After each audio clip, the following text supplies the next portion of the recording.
வெள்ளத்தில் பாதிக்கப்பட்டோருக்கான உதவிகள் நட்மா வாயிலாக வழங்கப்பட வேண்டும். முறையாக பகிர்ந்தளிக்க உதவும்.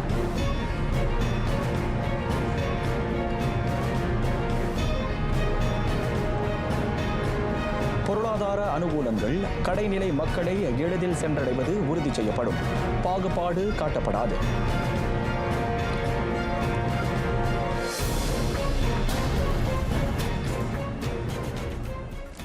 வணக்கம். சலாம் மலேசிய மடானி. ஆர்த்தியம் தமிழ் செய்திகள் உங்களுக்காக. உங்களுடன் நான் ஹரிஹரன் சண்முகநாதன். வரவு செலவு கட்டமைப்பும் நாட்டின் மேம்பாடும் பொருளாதார வளர்ச்சியை மட்டும் உந்த செய்யவில்லை. மாறாக அதன் பலன் கடைநிலை மக்களுக்கும் சென்றடைவது உறுதி செய்யப்படுகிறது. அவ்வகையில் வரவு செலவு கட்டமைப்பும் நாட்டின் மேம்பாடும் சமநிகராக இருக்க வேண்டும் என பிரதமர் டத்தோஸ்ரீ அன்வார் இப்ராஹிம் வலியுறுத்தினார். அந்த சமநிகர் சூழல் வளர்ச்சியை உந்தச் செய்வதுடன் முதலீட்டையும் ஈர்க்க வேண்டும். அதேவேளை தேவைப்படுவோருக்கு அதன் பலன் சென்றடைய வேண்டும் என பிரதமர் அவாவுறுகிறார். குறிப்பாக இலக்கவியல், எரியாற்றல் உருமாற்றம் எல்லா தரப்பு மக்களுக்கு பலனளிக்க வேண்டும். எனவே பெரும் லாபம் ஈட்டும் பொருளகம் போன்ற நிதிக் கழகங்கள் வேலை செய்யும் வறியோரின் நிலையை சீர்தூக்கி பார்க்க வேண்டும் என அவர் கேட்டுக்கொண்டார். நிதி அமைச்சருமான டத்தோஸ்ரீ அன்வார் அமைச்சின் மாதாந்திர கூட்டத்தில் உரையாற்றினார். இவ்வேளையில் மை டிஜிட்டல் ஐடி மற்றும் இரண்டாம் 5G அலைக்கற்றை ஆகிய இரு தேசிய இலக்கவியல் முன்னெடுப்புகளில் நிலவும் காலத்தாழ்வு குறித்து பிரதமர் வருத்தம் தெரிவித்தார். மை டிஜிட்டல் ஐடி செயலாக்கம் ஓராண்டு காலம் தாழ்ந்திருக்கும் வேளை டிஜிட்டல் நேஷனல் நிறுவனத்துக்கும் தொலைத்தொடர்பு நிறுவனங்களுக்கும் இடையிலான பேச்சுகள் இன்னும் நிறைவடையாததால் இரண்டாம் 5G கட்டமைப்பு இன்னமும் ஒத்திவைக்கப்பட்டிருக்கிறது. இது தமது பொறுமையை சோதிப்பதாக மன நிறைவின்மையையும் அவர் வெளிப்படுத்தினார். அவ்விரு முன்னெடுப்புகளின் தாமதத்தை மெத்தன போக்கு என சாடிய டத்தோஸ்ரீ அன்வார் நாட்டின் முன்னேற்றத்தையும் இலக்கவியல் உருமாற்ற திட்ட செயலாக்கத்தையும் அது பாதிப்பதாக குறிப்பிட்டார். நாட்டின் 7 மாநிலங்களில் வெள்ள நிலை சீரடைந்து வருகிறது. கிளாந்தானில் 72 தற்காலிக மையங்களில் தங்க வைக்கப்பட்டிருந்தோரின் எண்ணிக்கை 34,672 28,038க்கு கணிசமாக குறைந்துள்ளது. கிளாந்தான் தும்பாட்டில் 38 தற்காலிக மையங்களில் அதிகமானோர், அதாவது 16,096 பேர் இன்னமும் இருக்கின்றனர். பாசிர் மாசில் 11,942 பேர் 34 மையங்களில் அடைக்கலம் நாடியதாக அம்மாநிலத்தின் சமூக நலத்துறை தெரிவித்தது. அதேவேளை கெடாவிலும் வெள்ளம் வடிக்கிறது. 1,531 குடும்பத்தைச் சேர்ந்த 5,067 பேர் வெள்ள பாதிப்புக்கு ஆளாகினர். ஆனால் தற்போது 1,315 குடும்பங்களைச் சேர்ந்த 4,419 பேர் மட்டுமே உதவி மையங்களில் தங்கியிருக்கின்றனர். தெலுங்கானாவில் ஏற்பட்ட வெள்ளத்தால் இதுவரை 7,423 பேர் சிக்கித் தவித்தனர். 4,025 பேரை பாதுகாக்க தற்போது 21 உதவி மையங்கள் அங்கு செயல்பட்டு வருகின்றன. ஜொஹூரில் 1,009 பேர் வெள்ள பாதிப்புக்கு ஆளாகினர். தற்போது தற்காலிக மையங்களில் தஞ்சம் புகுந்தோரின் எண்ணிக்கை 993 குறைந்துள்ளது. பேராக்கில் 167 பேர் வெள்ளத்தால் பாதிக்கப்பட்டனர். தற்போது அடைக்கலம் புகுந்துள்ள 54 குடும்பங்களைச் சேர்ந்த 158 பேரை பாதுகாக்க 5 உதவி மையங்கள் செயல்பட்டு வருகின்றன. பஹாங் மாரானில் வெள்ளத்தால் பாதிக்கப்பட்டோரின் எண்ணிக்கை 51 15 குறைந்துள்ளது. தமிர்லோ மற்றும் பெரோவில் வெள்ளம் முழுமையாக வடிந்ததைத் தொடர்ந்து அங்குள்ள தற்காலிக மையங்கள் மூடப்படுகின்றன. மலாக்காவில் 41 குடும்பங்களைச் சேர்ந்த 160 பேர் அங்கு திறக்கப்பட்ட ஒரு தற்காலிக மையத்தில் தஞ்சம் புகுந்துள்ளனர். வெள்ளத்தால் பாதிக்கப்பட்டோருக்கான உதவிகள் தேசிய பேரிடர் மேலாண்மை நிறுவனம் நட்மா வசம் ஒப்படைக்கப்பட வேண்டும். அதன் வாயிலாக உதவிகளை முறையே பகிர்ந்தளிக்க இயலும் என மகளிர் குடும்ப சமூக மேம்பாட்டு அமைச்சர் டத்தோஸ்ரீ நான்சி சுக்ரி விளக்கினார். உதவிகளும் நன்கொடைகளும் ஒரே ஆளுக்கு கிடைப்பதை இதன் வழி தவிர்க்க இயலும். ஒரே ஆளுக்கு உதவிகளும் நன்கொடைகளும் கிட்டுவதாக கிடைத்த புகாரின் அடிப்படையில் இதனை தாம் விளக்குவதாக அமைச்சர் தெளிவுபடுத்தினார். வெளித்தரப்புகளிடமிருந்து உதவிகளும் நன்கொடைகளும் வரவேற்கப்படுகின்றன. ஆயினும் அது நட்மா போன்ற செயலாக்க தரப்பு வாயிலாக வழங்கப்பட வேண்டும் என அவர் கூறினார். ஸ்ரீ தும்பாட் தேசிய பள்ளியில் அடைக்கலம் நாடியிருக்கும் வெள்ளத்தால் பாதிக்கப்பட்டோரிடம் நலம் விசாரித்த பின் டத்தோஸ்ரீ நான்சி ஊடகத்தாரிடம் பேசினார். நாட்டில் 7 மாநிலங்களில் அடைமழை எச்சரிக்கை விடுத்துள்ளது மலேசிய வானிலை ஆய்வுத்துறை மெட் மலேசியா. இம்மாதம் 11ஆம் தேதி வரையில் அந்நிலை தொடரும் என கணிக்கப்படுகிறது. பெர்லிஸ், கிளாந்தான், தெலுங்கானு, கெடா, பேராக் உள்ளிட்ட மாநிலங்களில் டிசம்பர் 8ஆம் தேதி முதல் அடைமழை பொழிய தொடங்கலாம் என எதிர்பார்க்கப்படுகிறது. கெடாவில் குபாங் பாசு, கோத்தஸ்தா, பொகோசேனா, படாங் தெராப், பெண்டாங், சிக், பாலிங் ஆகிய மாவட்டங்களிலும், பேராக்கில் ஹுலு பேரா மாவட்டத்திலும் தொடர் மழை பொழியக்கூடும். பஹாங்கில் கேமரன் மலை, லிபிஸ், ஜெரான்தோட், மாரான், குவாந்தான், பக்கான், ரோம்பின் ஆகிய மாவட்டங்களிலும், ஜோஹூரில் மெர்சிங், கொத்தத்திங்கி ஆகிய மாவட்டங்களில் இம்மாதம் 9ஆம் தேதி முதல் மழை பொழிவு தொடங்கலாம். சம்பந்தப்பட்ட பகுதி வாழ் மக்கள் எச்சரிக்கையுடன் இருக்கும் அதே வேளையில் எந்த சூழலையும் எதிர்கொள்ள தயாராகும்படி அறிவுறுத்தப்படுகின்றனர்.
$39,200 கோடி ரிங்கெட் 2023 முதல் 2100 வரைக்குமான காலகட்டத்தில் நாடு முழுவதும் வெள்ள தடுப்பு திட்டங்களை மேற்கொள்ள தேவைப்படும் தொகை.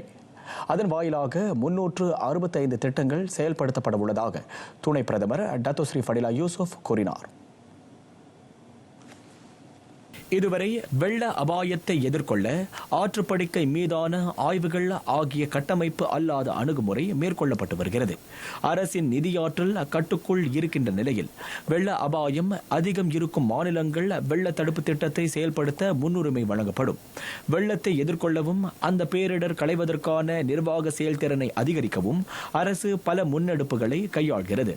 கிள்ளான் உறுப்பினர் வி கணபதிராவ் எழுப்பிய வினாவுக்கு துணை பிரதமர் இவ்வாறு பதிலளித்தார். தற்காலிக முகாம்களில் தங்கியிருக்கும் மாணவர்களுக்கு உதவ 1580 பயிற்றுநர்களை கல்வி அமைச்சு அனுப்பியுள்ளது. வெள்ளத்தால் பாதிக்கப்பட்ட மாணவர்களுக்கு கல்வி ரீதியிலும் உள ரீதியிலும் உதவ விவேக ஆதரவு குழு SST, கல்வி ஆதரவு குழு AST ஆகியவற்றின் முதன்மை பயிற்றுநர்கள் அந்த மையங்களில் களமிறக்கப்பட்டிருக்கின்றனர். SST குழுவில் பேரிடரால் பாதிக்கப்படும் மாணவர்களின் மனநிலை தொடர்பில் பயிற்சி பெற்ற மற்றும் அனுபவமிக்க நெறிமுறை வழிகாட்டி தன்னார்வ ஆசிரியர்கள் இடம்பெற்றிருக்கும் வேளையில் AST பயிற்றுநர்கள் துயர் துடைப்பு மையங்களில் தஞ்சமடைந்திருக்கும் மாணவர்களுக்கு கற்றல் கற்பித்தலை தொடர உதவுவதாக அமைச்சர் ஃபர்டினா சிடேக் தெரிவித்தார். வெள்ளத்தினால் வீடுகளை விட்டு வெளியேறும் மாணவர்களுக்கு அடுத்த கட்டமாக மனநல ஆலோசனை தேவைப்படுகிறது. அவர்களின் உணர்வுகளை சமநிலைப்படுத்த நெறிமுறை வழிகாட்டி பிரிவு, சமூக நலத்துறை ஆகியவற்றின் ஆலோசகர்கள் மற்றும் கல்வி அமைச்சின் தன்னார்வ நெறியுரையாளர்களின் சேவை தேவைப்படுவதை அவர் மக்களவையில் சுட்டிக்காட்டினார். 2027 பள்ளி பாடத்திட்டத்தை கல்வி அமைச்சு மேம்படுத்தி வருகிறது. வரலாற்று பாடத்தை உள்ளடக்கியிருக்கும் அந்த பாடத்திட்டம் 2027 தொடங்கி பயன்படுத்தப்படும் என கல்வி துணை அமைச்சர் வோங் கஹவோ தெரிவித்தார். முதலாம் ஆண்டு மற்றும் படிவம் 3 மாணவர்களுக்கு அந்த புதிய பாடத்திட்டம் அறிமுகம் காணும் என துணை அமைச்சர் மக்களவையில் குறிப்பிட்டார். தற்போதைய கற்றல் கற்பித்தல் முறையில் வரலாற்று பாடத்தை மீண்டும் இணைப்பது குறித்து கல்வியாளர்கள், ஆய்வாளர்கள் மற்றும் பொதுமக்கள் உட்பட அனைவரின் கருத்துகள் பெறப்பட்டன. அமெரிக்க டாலரை சார்ந்திருப்பதை குறைப்பது தொடர்பில் பிரிக்ஸ் நாடுகள் இதுவரை எந்த ஒரு தீர்க்கமான முடிவை எட்டவில்லை. முதலீட்டு வர்த்தக தொழில்துறை அமைச்சர் தங்கு டத்தோஸ்ரீ ஜஃப்ருல் அப்துல் அசீஸ் மக்களவையில் அதனை உறுதி செய்தார். அமெரிக்க டாலருக்கு பதிலாக புதிய நாணயத்தை பயன்படுத்த தொடங்கினால் பிரிக்ஸ் நாடுகள் மீது 100 விழுக்காடு வரி விதிக்கப்படும் என அமெரிக்காவின் புதிய அதிபராக பதவியேற்கவிருக்கும் டொனால்ட் ட்ரம்ப் அறிவித்துள்ளார். அது குறித்து பிரிக்ஸ் கூட்டமைப்பின் உறுப்பு நாடான மலேசியா நன்கு அறிந்துள்ளது. கடந்த பிரிக்ஸ் கூட்டத்தில் வர்த்தக நாணயங்களை சார்ந்திருப்பதை எவ்வாறு குறைப்பது தொடர்பில் விவாதிக்கப்பட்டது. ஆனால் அமெரிக்க டாலரின் பயன்பாட்டை குறைப்பது குறித்து இதுவரை எந்த உடன்பாடும் எட்டப்படவில்லை என டத்தோஸ்ரீ ஜஃப்ருல் விவரித்தார். இன்றைய மக்களவையில் பெந்தோங் உறுப்பினர் யங் ஷஃபுரா ஒத்மான் முன்வைத்த கேள்விக்கு அவர் இவ்வாறு பதிலளித்தார். இந்நிலையில் மலேசிய எல்லை கட்டுப்பாடு மற்றும் பாதுகாப்பு நிறுவனம் AKPS 2026 முதல் நாட்டின் 114 நுழைவாயில்களிலும் முழுமையாக இயங்க தொடங்கும். அடுத்த ஆண்டு பிப்ரவரியில் குறிப்பிட்ட நிறுவனம் 22 குடிநுழைவு, சுங்கம், தனிமைப்படுத்துதல் மற்றும் பாதுகாப்பு மையங்களில் செயல்பட உள்ளன. தொடக்கமாக கிளாந்தான் ரந்தாவ் பஞ்சாங்கில் முதல் கட்ட சோதனைகள் மேற்கொள்ளப்படும் என உள்துறை துணை அமைச்சர் டத்தோஸ்ரீ டாக்டர் ஷம்சுல் அன்வார் குறிப்பிட்டார். அதற்கு சில மேம்பாட்டு நடவடிக்கைகளும் தொடர்கின்றன. குறிப்பாக பணியாளர்கள் தொடர்பிலான விவகாரங்களில் கவனம் செலுத்தப்படுவதாக அவர் கூறினார். AKPS நாட்டின் முதன்மை நுழைவாயில்களிலும் துறைமுகங்களிலும் கடமையாற்றும் முன்கள நிறுவனம். தரை, கடல், வான்வழி நுழைவாயில்களில் பாதுகாப்பு மற்றும் சோதனைகளை ஒருங்கிணைக்கும் நிறுவனமாக அது விளங்குகிறதென டத்தோஸ்ரீ டாக்டர் ஷம்சுல் மக்களவையில் விளக்கினார். தொடர்ந்து மேலவை செய்திகள். கடந்த 2022ஆம் ஆண்டு முதல் 2444 ஒழுங்கீன செயல் தொடர்பிலான உள்ளடக்கங்களும் அகப்பக்கங்களும் முடக்கப்பட்டன. சமூக வலைதள வழங்குனர்களான மேத்தா, டெலிகிராம் மற்றும் டிக்டாக்கின் ஒத்துழைப்புடன் மலேசிய தொடர்பு பல்லூடக ஆணையம் அந்த நடவடிக்கையை மேற்கொண்டதாக தொடர்பு அமைச்சர் ஃபமி ஃபாட்சில் குறிப்பிட்டார். இதுவரை சுமார் 279 அகப்பக்கங்கள் முடக்கப்பட்டுள்ளன. ஒழுங்கீன நடவடிக்கை தொடர்பிலான 2165 உள்ளடக்கங்கள் சமூக தளங்களிலிருந்து நீக்கப்பட்டதாக ஃபாஹமி கூறினார். ஃபேஸ்புக்கில் மிக அதிகமாக 46.84 விழுக்காட்டு உள்ளடக்கங்கள் முடக்கப்பட்டன. அதனைத் தொடர்ந்து டிக்டாக்கில் 30.44 விழுக்காடு மற்றும் டெலிகிராமில் 21.2 விழுக்காடு உள்ளடக்கங்கள் நீக்கப்பட்டன. MCMC பெற்ற புகார்களின் அடிப்படையில் அந்த சட்டவிரோத செயலுக்கு எதிராக நடவடிக்கைகள் எடுக்கப்பட்டதாக ஃபாஹ்மி தெரிவித்தார். குறுகிய காலத்தில் புதிய வரிகளை அறிமுகப்படுத்த அரசு உத்தேசிக்கவில்லை. நடப்பில் உள்ள வரி முறைகளை மேம்படுத்த அரசு கவனம் செலுத்தி வருவதாக நிதி அமைச்சு விளக்கியது. தவிர 2025 வரவு செலவு திட்டத்தில் அறிவிக்கப்பட்ட எல்லா வரி நடவடிக்கைகளையும் செயலாக்குவதன் மீது அரசு மும்முரம் காட்டுகிறது. புதிய வரிகளை அறிமுகப்படுத்த வேண்டுமெனில் அரசு முதலில் நாட்டின் வருவாய், நடப்பு பொருளாதார நிலை, வரம்புகள், சவால்கள் மட்டுமன்று, வரிகளை மேம்படுத்துவதன் அவசியம், முக்கியமாக அதனால் நாட்டு மக்களுக்கு ஏற்படக்கூடிய தாக்கத்தை கருத்தில் கொள்ள வேண்டியுள்ளது.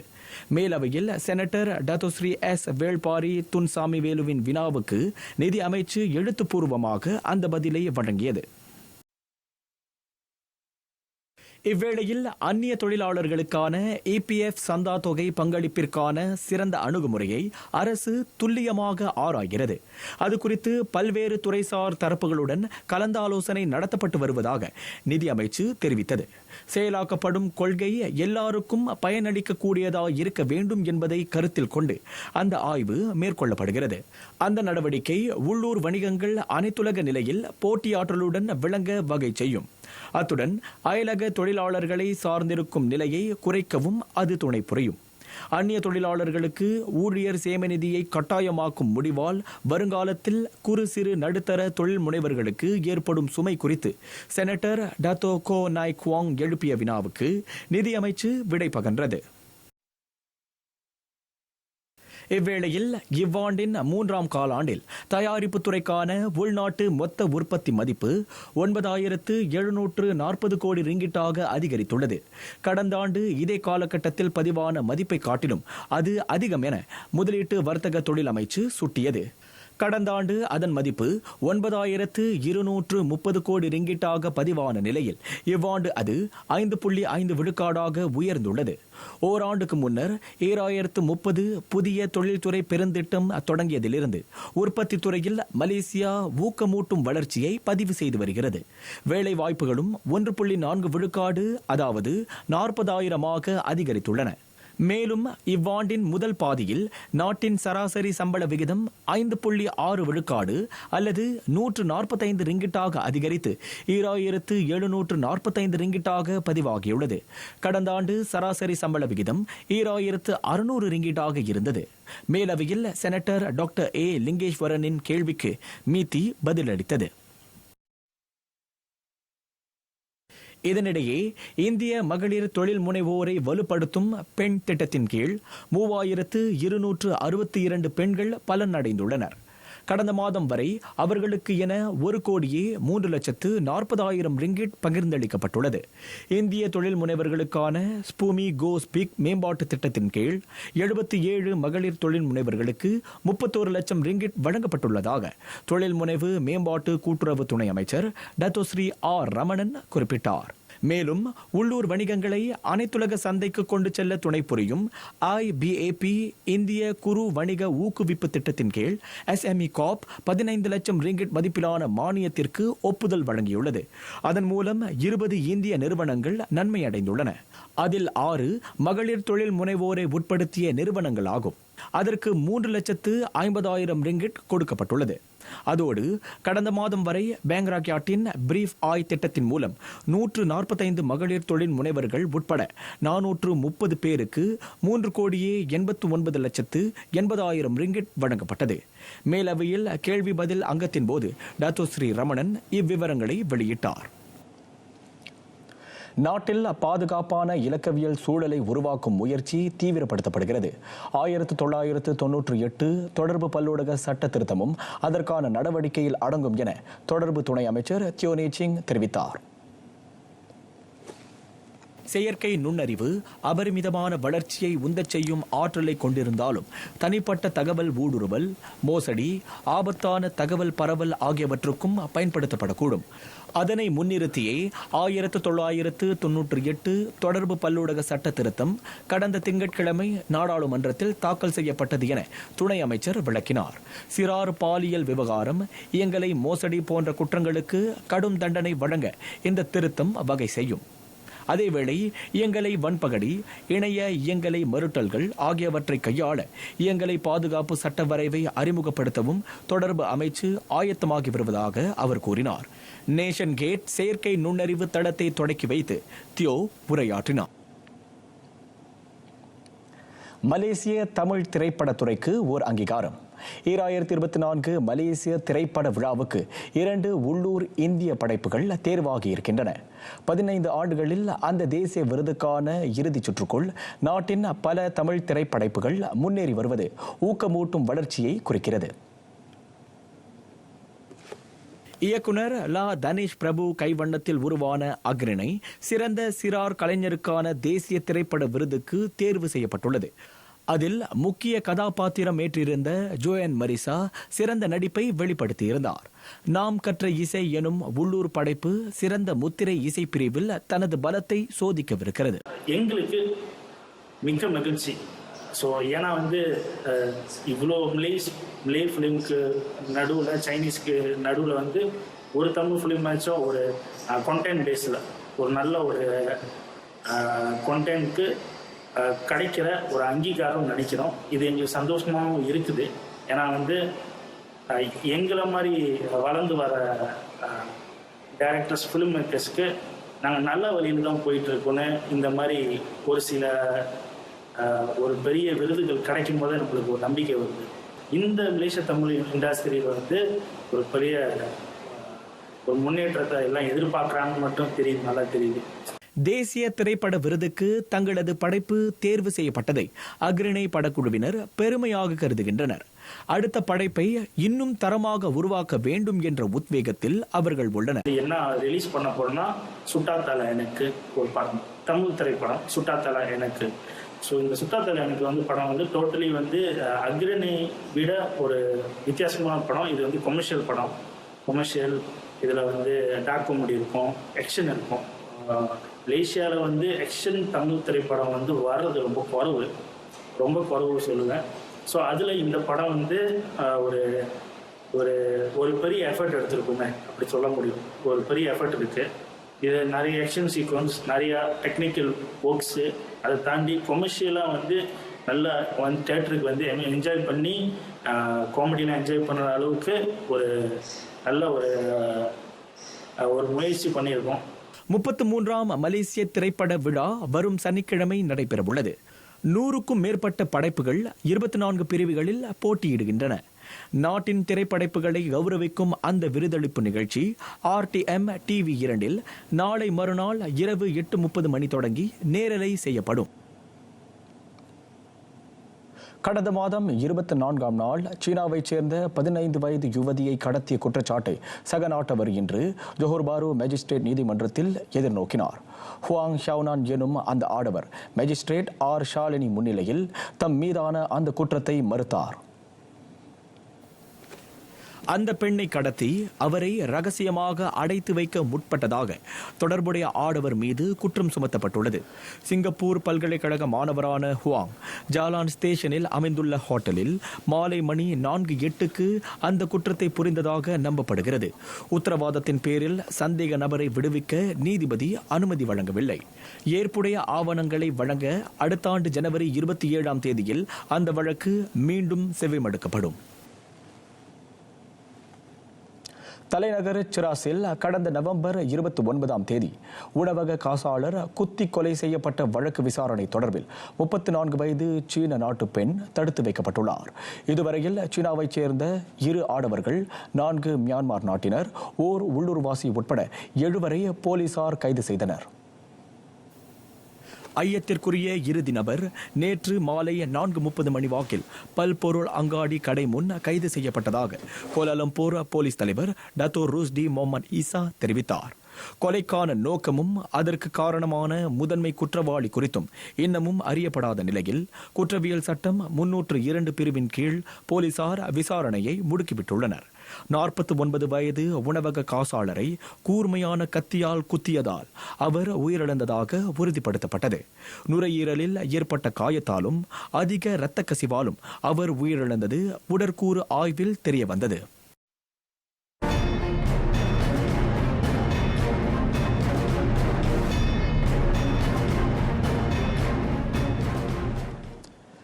தென்கொரிய அதிபர் யூன் சுக் யோலை குற்றம் சாட்டுவதற்கான தீர்மானத்தை அந்நாட்டின் நாடாளுமன்றம் அறிமுகப்படுத்தியது. சர்ச்சைக்குரிய ராணுவ சட்டத்தை அறிவித்ததை தொடர்ந்து அவரை பதவி விலகுமாறு பலர் கண்டனங்களை எழுப்பினர். அந்த அறிவிப்பு வெளியிடப்பட்ட 6 மணி நேரத்துக்கு பிறகு அதனை மீட்டுக் கொள்வதாக யூன் தெரிவித்திருந்தார்.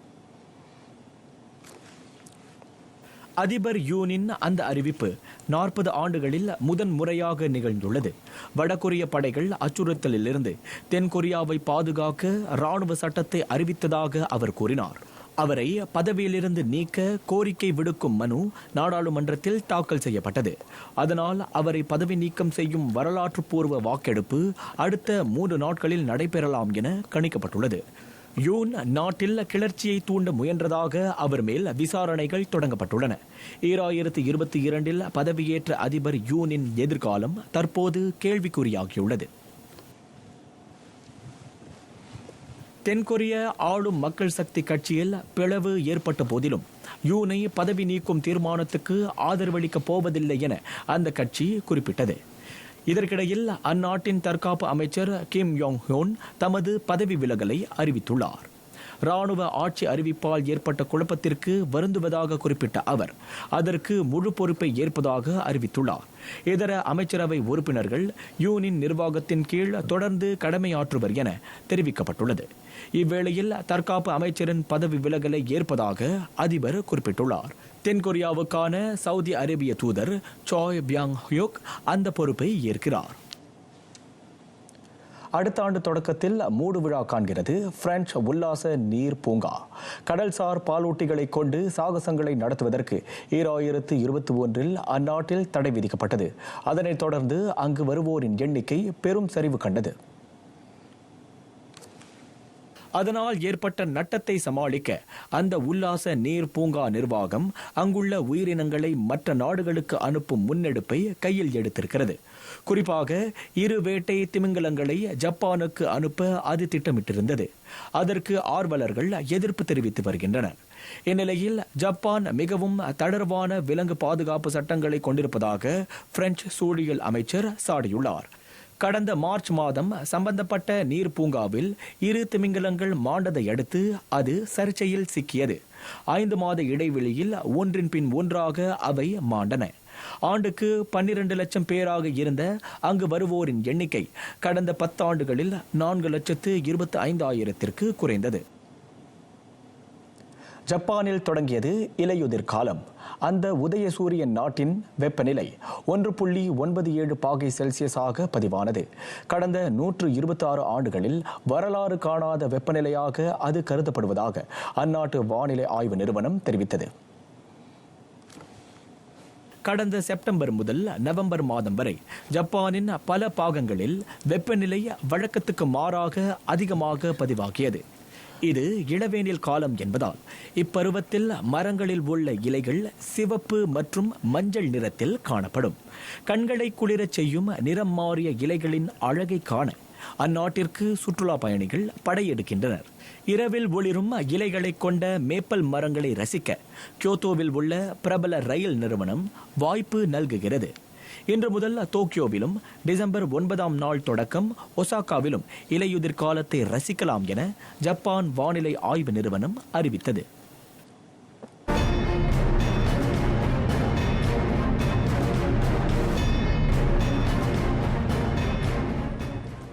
குகேஷ் டோமராஜு, அந்த இந்திய இளைஞர் உலக சதுரங்க வெற்றியாளர் பட்டத்தை வெல்லும் நேரம் இன்னும் கனியவில்லை. 8 சுற்றுகள் கடந்த நிலையில் அவர் சீனாவின் டிங் லீரனுடன் இன்னமும் சமநிலையில் இருக்கிறார். சிங்கையில் நடைபெறும் 14 சுற்றுகளை உட்படுத்திய அந்த போட்டியில் அவர்கள் இருவரும் தலா 4 புள்ளிகளை திரட்டினர். காயை சரியாக நகர்த்துவதில் குகேஷ் சற்று பின்வாங்கினார். 41 நகர்வுகளை அடுத்து ஆட்டத்தின் இறுதி கட்டத்தில் அந்த இந்தியர் தொடர்ந்து தாக்குதலை நடத்தினார். ஆனால் டீரன் அதற்கு சற்றும் இடம் கொடுக்கவில்லை. 51 நகர்வுகளுக்கு பிறகு ஆட்டம் சமநிலையோடு நிறைவை தொட்டது.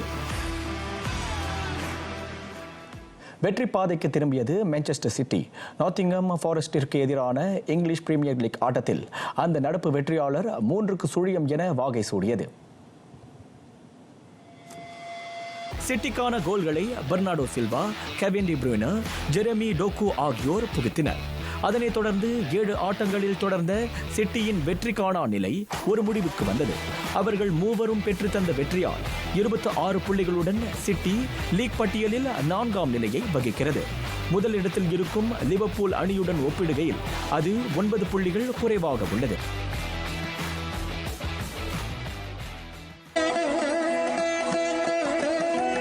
ஞானக்குரல், உள்ளுடம்பின் நிலைமை, அல்லற் பிறப்பை அகற்றுவிக்கும் ஆய்ந்தாய தொல்லை உடம்பின் தொடர்பு.